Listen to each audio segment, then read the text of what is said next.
This meeting is being recorded. Oh, there it is. Yeah. So anyway, this meeting is being recorded. Welcome to the Tilt Report. My name is James McCool. I'm joined by Jeremy King. And we're just some dudes that like to tilt. We're going to be talking about some things with DFS, some things with betting possibly, talking about contests that are happening through the day, talking about some important things you need to know about the DFS space, what companies are doing well, what companies are doing bad, what things are just kind of tilting us to no end, and just talking about some of the news. So I guess thank you for joining us. This is the first episode that we are recording. It's being recorded on Zoom, as you heard from the lady that yelled at us and had it recorded. Hopefully that's fixed in the future. But thanks for joining us. Jeremy, how are you doing this morning? I'm doing great. Hopefully there are more days where we're not tilting than tilting. But yeah, no, I'm doing good. We're all-star break soon, but yeah, it's just finished my PGA lineups. I'm good to go. About 10 minutes before lock, I'm all set. Yeah, I was going to build MME for PGA this week, which I never do. But I felt like doing that this week, and then I didn't. It's just because I was kind of looking at the field, and I think that like the field is really, really strong. The way that I wanted to build things out, I was just getting too much stars and scrubs in my MME, and I'm fine with stars and scrubs if I have like 1, 2, 3 lineups, whatever. But I would prefer to have a little bit more of a floor built into stuff and not than Thomas Detry. So I'm not gonna, and that's gonna be okay. But what's your focus for PGA this week? What are you looking at? Yeah, no, I mean, I was able to grab a couple, one 444 milli ticket, so I'm pumped about that. But I am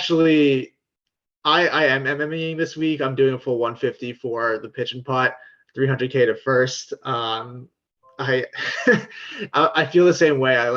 I wanted to MME last night. Then I was like, nah, I just don't feel like it. I'm gonna wake up tomorrow morning. I snooze my alarm at 7 a.m. I snooze my alarm at 7:30.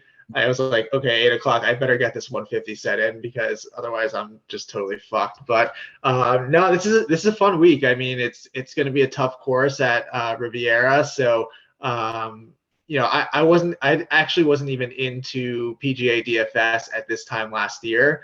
So this is my first time playing this as a DFS event. So I'm pretty pumped. Tiger is back.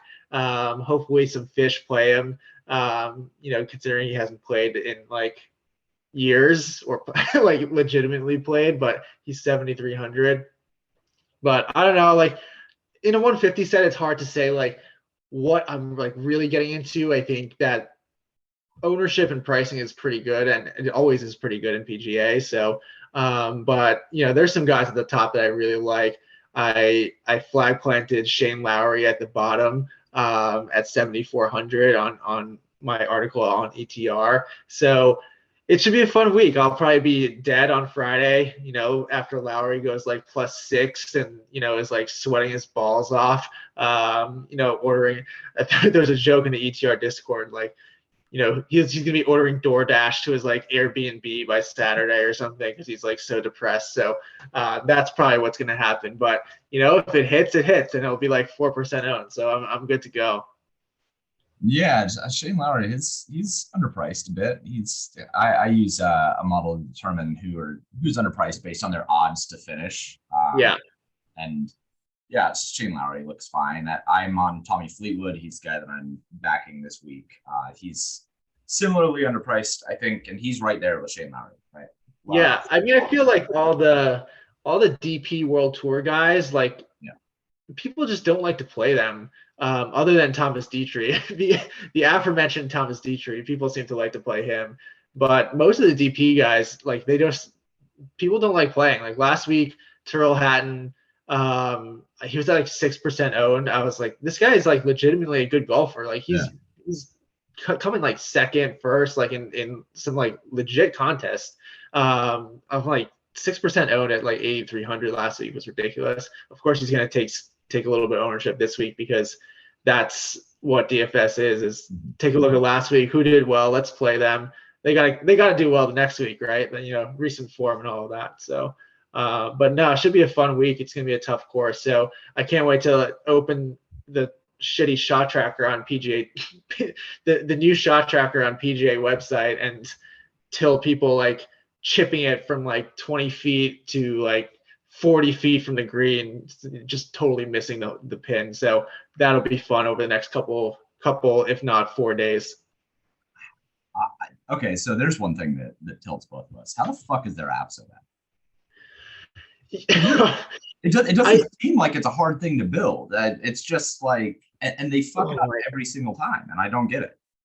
And like they put so much like effort into it, and there was so much like hubbub about this new app and this new site. And all I've seen from people that like take data from the site, or even just trackers like me, I don't pull too much data. I rely on, websites to do that. But everyone that takes data from the site is like, this sucks. Like, I can't take anything from it. I have to like do all these workarounds. I have no idea. I mean, it just feels like the people that run the PGA are the same people as their viewers. They're like 60-year-old like white dudes that have no idea what they're doing. So kind of like our government, but I won't get into that. But I have no idea. It's so bad. They don't and the PGA, they don't lean into gambling. They don't lean into any of this stuff. People withdraw at, I guarantee you someone's going to withdraw like 9:43 a.m. today after lock, just because, who cares? Who cares about the kids that are gambling these days? No one gives a shit about them. No, and that's a wild thing. We'll touch on that as well today, just because I think we could probably close with that, and like sports that are kind of just dying off because they refuse to accept that sports betting and fantasy are such massive parts of what marketing needs to be. But let's take a look at the other stuff that we got going on this week. So obviously, we are going into the All-Star break for NBA. All-Star break goes from tomorrow, Friday, through next Thursday. Well, I guess we're off from Friday, Wednesday, right? Yeah. And thank God, thank whatever God you believe in and pray to, Buddha, whatever, Zeus, I don't care. I need to break. Because I got things to do. I got apps to build. I got to get ready for baseball too, man. And this is All-Star break is when I take that time to really like shore up and spin back up the MLB models and get all that stuff up. But you got any plans for the NBA All-Star break here? Well, I mean, if you want to talk XFL, we could talk XFL. Yeah, we're gonna talk it. Okay. I mean, no, I will welcome the break. I can't imagine like you all that run NBA models and things like that. It's such a grind, like with the late news and trade deadline and all that stuff. So no, I'm just gonna take a break. Obviously I had a pretty good week last week, so feels good to just like not click anything. I mean, honestly, I'm probably only actually just tweeted out. I'm only gonna play like 2 lineups today because it's a 3-game slate. The main flagship GPP is like 110,000 entries or something. It's so bad. The 88 is only 10K to first. It's ridiculous. It's ridiculous, and it makes no sense too. And this is something that Dink from ETR always says is like, why do they make the All-Star break the week after the Super Bowl? Mm-hmm. Because like no one's interested in the All-Star break. I don't care if Mac McClung is going to win the goddamn slam dunk contest. Like, I'm not watching that. Like last year was putrid. So it makes all the sense in the world to have All-Star break the same week as the Super Bowl. No one cares like at all. And then you get into some good contests the week after, whether it be DFS or betting or even just people watching the games. Like, why not make it after the Super Bowl? People are looking for things to do, So I will be personally taking a break. I don't build any models or anything like that. And anyway, speaking of sports that are dying, MLB, man, tough. It is tough. I love baseball. I love baseball season because baseball is like, I think that of all of the main traditional sports, baseball is like the most pure DFS. Just because like it really deals with the full range of outcomes with players. And you would have a range of outcomes of like 0 points to 40 for a lot of players. And that's really, really cool. It's not like basketball or football or any of these other more linear sports. I guess you could compare it to hockey, but even hockey has blocks and assists and stuff like that to kind of like prop up scores. And even those guys, they don't really have a floor of 0. Baseball, you have legit floors of zeros. And what it does is it leads to so much of the projection side of it mattering so much less. And I think that's why people like you like it less, because it's something that is a lot harder to measure. And when you're building out, what you're trying to build out on more is the ceiling of the players rather than the median expectation. So I like baseball a lot. Baseball season obviously coming up. I think the first game is March 30th, if I remember off the top of my head. Damn. But yeah, I mean it's coming up, dude. Like, it's coming up. Yeah, I think I saw like pitchers and catchers are reporting or something like that. Which I was like, yeah, I don't care, but maybe I should care soon. Should care. You sub to Paydirt and we crush MLB. Yes. Yeah, I know. I see all the screenshots and whatnot, but oh man, I just like after a full season of NBA, I'm usually just beat, and then I'm playing like weekly golf and I'm good to go. I got a question for you. Yeah. How do you rate the tilt in MLB versus like other sports? Like I just can't imagine like playing like, let's say I play Mike Trout one day. I'm like, this guy's he's good to go. He's playing against like some scrub ass pitcher and just goes 0 for 4. I would be on so much tilt. I'd be like, what the fuck? And I feel like that happens like 7 times a week. Yeah, dude. Okay, so the tilt in MLB is unimaginable when you're on a team. Like, okay, any Coors slate is the most tilting thing on the planet. And it doesn't matter if you played Coors or not. If you faded it, you're tilted because you have to fade a game that fucking scores 13 runs. If you played it, you now have exposure to a game that only scored 3 runs. It is the Schrodinger's cat of tilt. Like you do not have the option of whether you made the right or wrong choice. You always made the wrong choice. And that's one of the beauties of baseball, though, because people are scared of that tilt. Like people are terrified of that kind of thing. And that's why you're able to take advantage of the field so well. Because people are out here playing, like there'll be like a 3,200 guy who's batting 204 on the season or something. Like really, really bad. We're talking like Brandon Drury in 2018 or something like that. Dude just sucks so bad. But he's a leadoff hitter for the Diamondbacks or something against like a below average pitcher, like maybe Julio Teheran or something like that. I always like, yeah. And he'll be like 36, 37% owned. And I'm like, what the fuck are all of you doing? Like it's the equivalent of playing like, I don't know, maybe Blake Griffin on the Celtics when he's starting.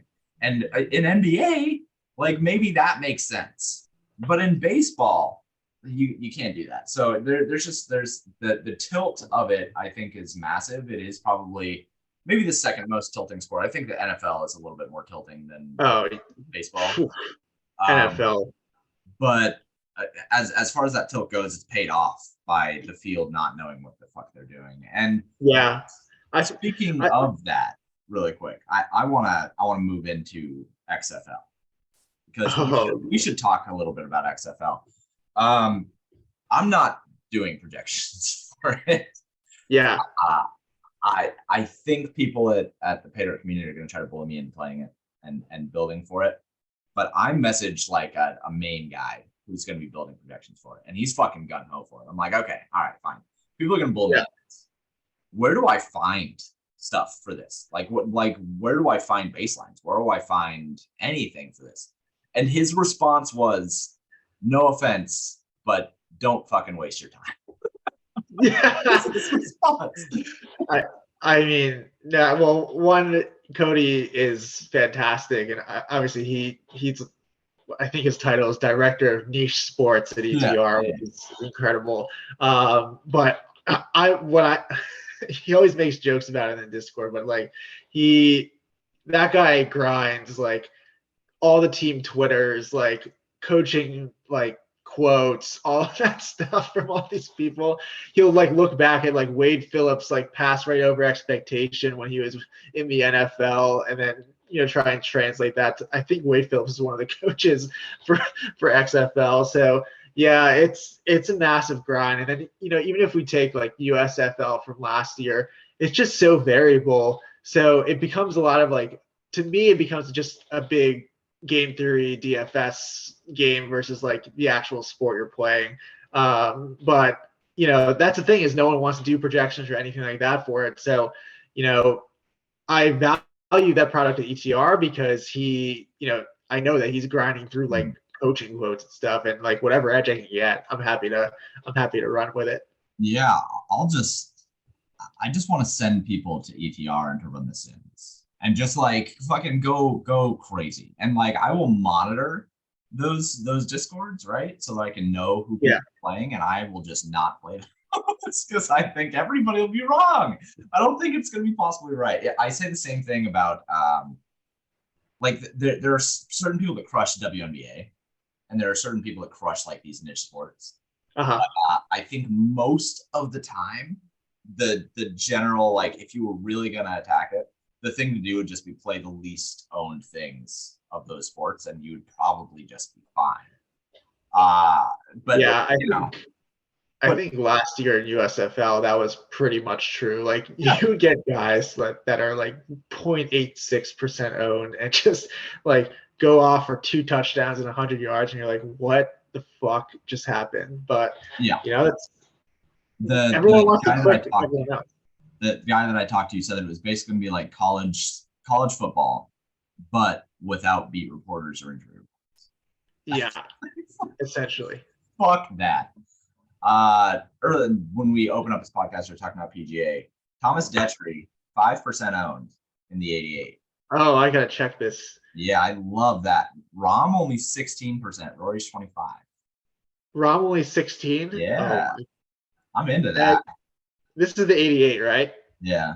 Cantlay is 25% owned. Oh, he got steamed up.